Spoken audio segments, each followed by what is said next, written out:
to The Hypnotist, the show that gives you inside access to cutting-edge hypnosis with real clients facing genuine issues. Brought to you by the hypnotherapist demanded by celebrities, CEOs, and even royalty, Adam Cox. These recordings took place live from Adam's clinic in London's world-famous Harley Street. So, get yourself comfortable and enjoy today's episode of The Hypnotist.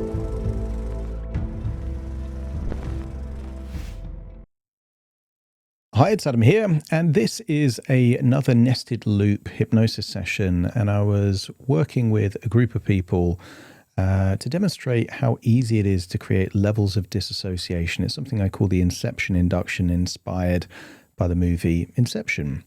And what they did is they gave me 6 very random places, from things like Yosemite National Park, the Eiffel Tower in Paris, things like ancient Egypt, and looking down here, a speedboat and Middle Earth from Lord of the Rings. And what I did in real time is kind of fuse them all together to come up with a useful, empowering hypnosis session. And that's all in this recording that you're about to listen to. So if you like the idea of nested loops, or perhaps you want to learn more about them, I'm going to have a link in the description where you can get access to the full presentation. So if you are interested in kind of how to do this stuff and not just listening to it, check out that link, and then you can watch various presentations, videos of me talking about this kind of stuff. And this is really useful for anyone curious about learning certain techniques. Nested loops are essentially stories within stories within stories. My way of doing it is levels of disassociation. So if that's of interest, check out that link. But for now, find a quiet, comfortable place where you won't be disturbed, relax, and enjoy the session.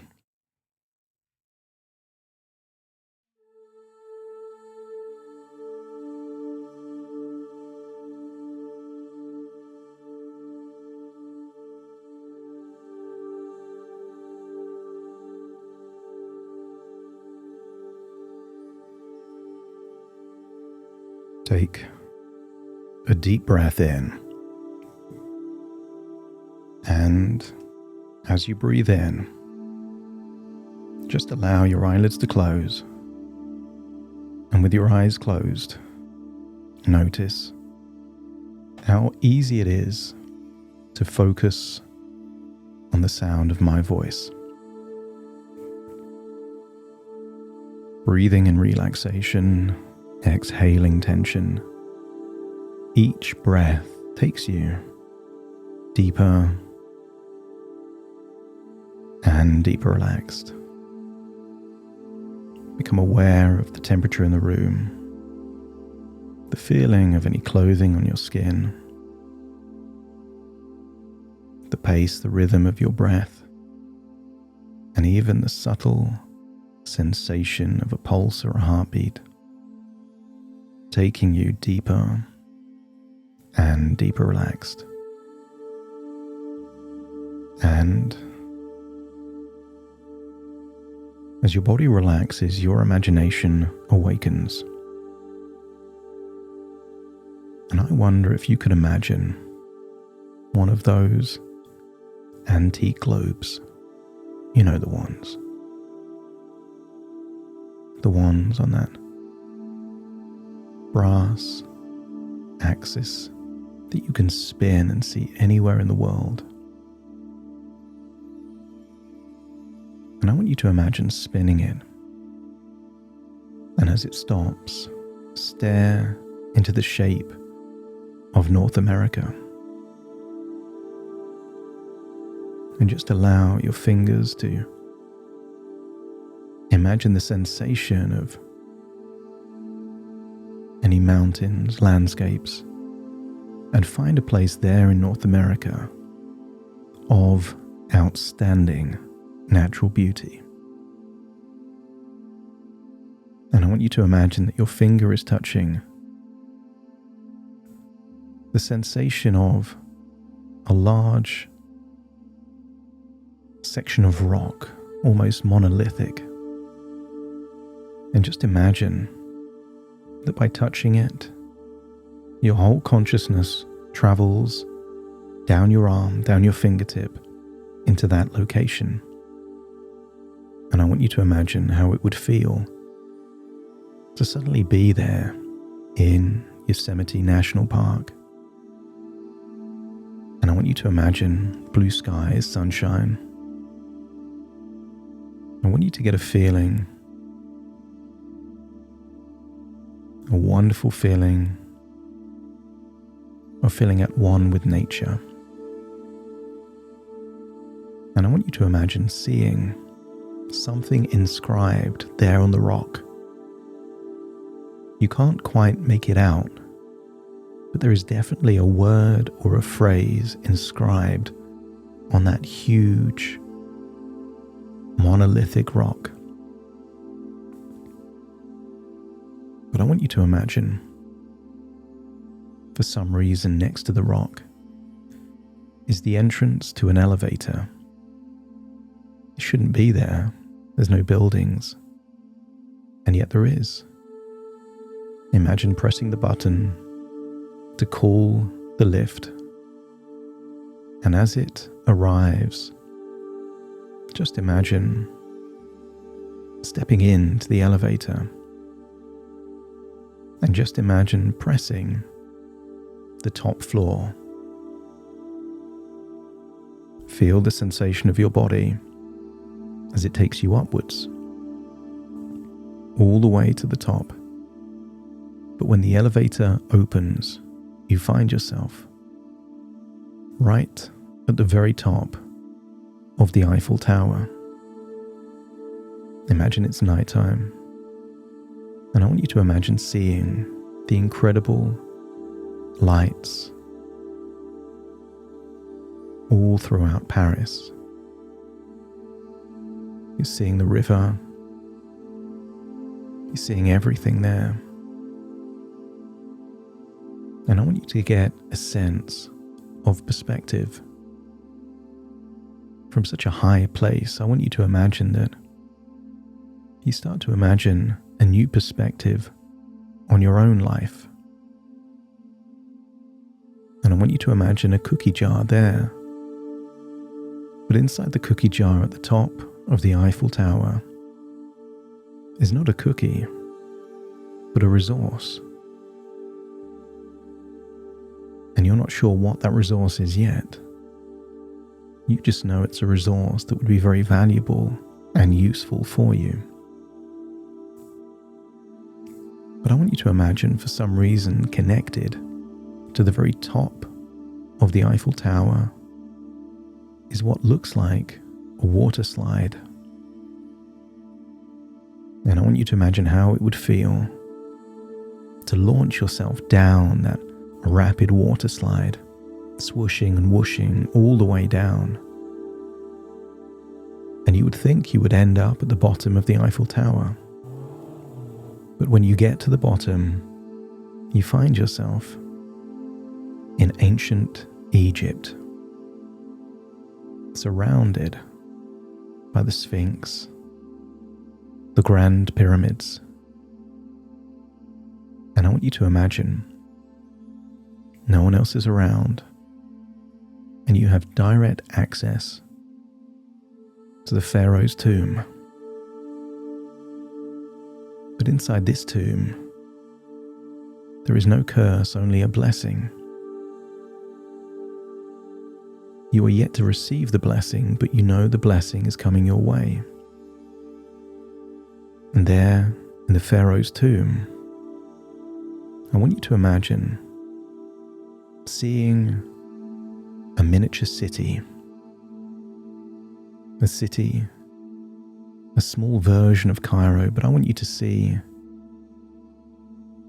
the Euphrates River there in that miniature city. And for some reason, there's a tiny speedboat there on the river. And just imagine shrinking yourself down so that you arrive there in the speedboat. And you start to speed along the Euphrates River in ancient Egypt. And everyone around is looking at you like you're a wizard, a magician, What is this power that you possess? And as you observe people looking at you, assessing that you are powerful, that you have something that they don't have, I want you to ask the question, what do you have that is powerful? In fact, more powerful than a speedboat. And I want you to imagine that that thought will return to you with clarity. You are powerful, not by what you have, but by what you can do. And just imagine the terrain is changing. There is a bridge. It is ancient Egypt on your side of the bridge, but on the other side it looks strange, ancient. And the moment you pass under the bridge, still in your speedboat, you find yourself in Middle Earth. Imagine that you are surrounded by different species you've never seen before, dwarves, orcs, and even elves. And I want you to imagine pulling the speedboat up to what seems to be a dock in an elvish kingdom, and you are welcomed. And the leader, perhaps a queen or a king of the elves, gives you something powerful, a glowing potion. This glowing potion is filled with elvish magic. It amplifies your sense of purpose and your ability to impact the world. Imagine drinking that magic potion, feeling with absolute certainty that your gifts are amplified. You say goodbye to the elvish royalty and already feel something changing. I want you to imagine getting back into your speedboat, going up the river, finding yourself there in ancient Egypt, still connected to that feeling of being powerful, maybe knowing what it is that you do or have or know that creates that power. And just imagine taking that speedboat all the way into ancient Egypt. That's it. Seeing the Great Pyramids, climbing out of the boat, leaving the Pharaoh's tomb. And as you leave, I want you to imagine seeing what looks to be like a water slide. I want you to imagine that you can slide up the water slide just as fast as you came down and find yourself all the way there at the top of the Eiffel Tower, in which you see a cookie jar. The cookie is just a Trojan horse for a resource. As you eat the cookie, you absorb the resource that you need most right now. Maybe creativity, maybe confidence, maybe self-belief, maybe ambition, maybe peace or something else. But as you eat the cookie, you feel the resource amplifying within you. And then you see the elevator arriving. You walk into the elevator, press down, and when you get all the way down, it opens back in Yosemite National Park. And you've been curious all along about that inscription carved into stone, a message that you needed to read, something that was written many years ago, but you were meant to read it, and you do. And you will either know what it means or Your unconscious will reveal it to you later. And then imagine how it would feel to see a giant finger on top of that giant rock.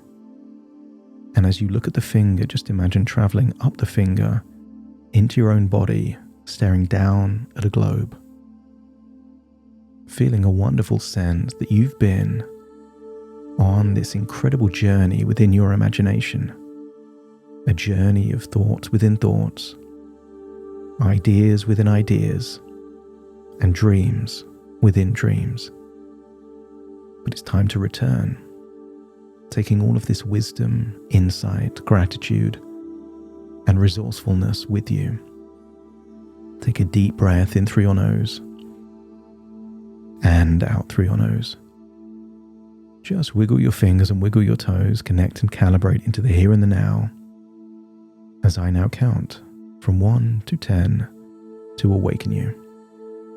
Starting to count. 1, 2, 3, waking up. 4, 5, 6, more alert. 7, 8, open your eyes, 9, 10, wide awake, wide awake, wide awake.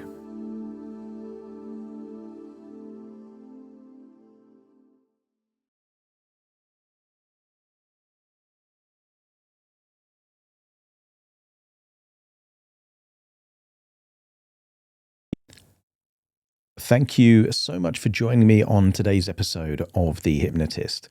If you've enjoyed this episode or got some value from it, please give it a 5-star rating and review. And maybe you know someone that would also benefit from this particular episode, in which case share the episode with them so they can also get the benefit too. And if you would like to listen to this episode where it's just the hypnosis, so no intro, no outro, no explanation, just the hypnosis and completely ad-free, there will be a link in the description where you can subscribe at a very low cost and only get access to the hypnosis. So if that's of interest, please check that out. Thank you again for being a regular listener of The Hypnotist, and I'll see you again soon for more.